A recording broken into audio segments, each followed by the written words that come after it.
Ari na naman kita guys.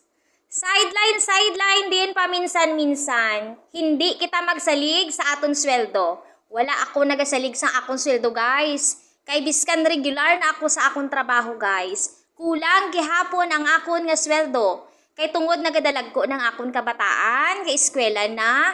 Siyempre kailangan man naton nga hindi lang kita mag-focus sa ilang pagkaon. Siyempre kailangan man naton tagaan sila sa mga material nga butang.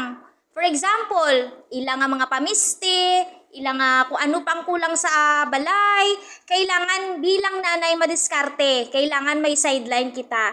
Kay kung saligan lang nato ng aton nga sweldo, kulang gid. Biskan dalawa pa kamusang bana mo, nagaobra, laing gitabi kung ara ka sa private, guys. Kay pila man ang sweldo mo, unlike sa public ka, syempre dako gid.